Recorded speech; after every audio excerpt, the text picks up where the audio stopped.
Okay, people, we need to talk about 2023 filing taxes. Okay, so I am not a CPA. I'm going to make that very clear. But I have been filing my own, plus my parents, plus most of my family members' taxes for, about a decade now. I am an accountant. I am just not a CPA. Okay? Very clear for that. However, a lot of people didn't pay attention to all of the wording in the 2017 tax revision that was passed by Paul Ryan and Donald Trump. It's the Paul Ryan tax plan. Okay, so I'm not pointing this on Trump. This is Paul Ryan's baby. And this is what he spent most of his time in the House trying to pass since he got elected in, I think, like 2012. He was a Tea Party guy. This is his pet tax program. And I know everybody remembers them touting that they simplified the tax plan. They simplified the W-4. It's now, different. You don't put exemptions in.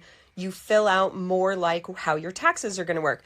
And then they touted it's going to mean less taken out of your checks. And so people were like going, the withholding, you say you get, $6 or $8 or $7 more per check.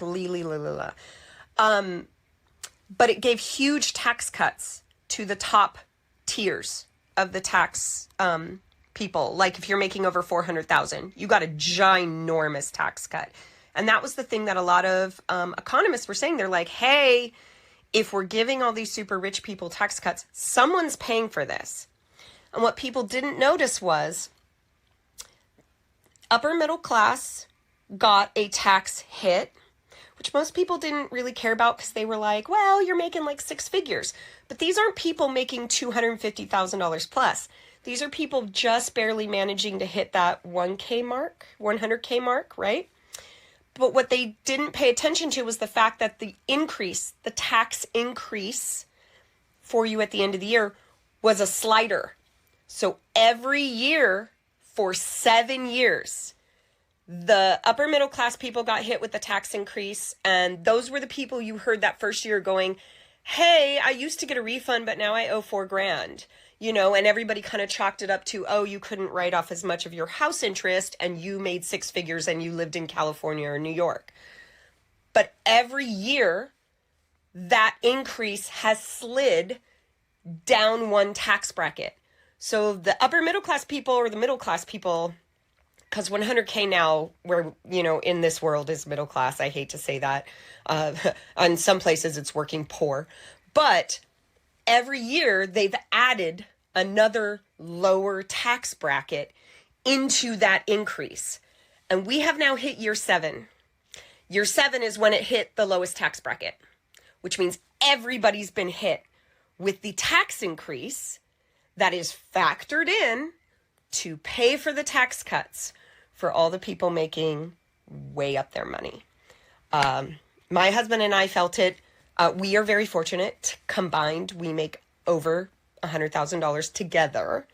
So we felt it that first year, and we have progressively owed more and more and more every single year. People in lower tax brackets now are starting to feel it. It started kicking in. There was a brief relief during COVID because they didn't tax unemployment revenue, and you didn't get taxed on your, I don't think you got taxed on your those payouts. We didn't get any because we made too much money. But all of that stuff was deferred for taxes until later. And now it's all kicking in. This is the 2017 tax plan, guys. This was in that bill. This was written in that bill. And it has been in effect since 2018, since you started filing in 2018. But nobody paid attention to it. And the Republicans who passed it were banking on it going into effect when a Democrat was in office, so you would blame them. Just so you're aware.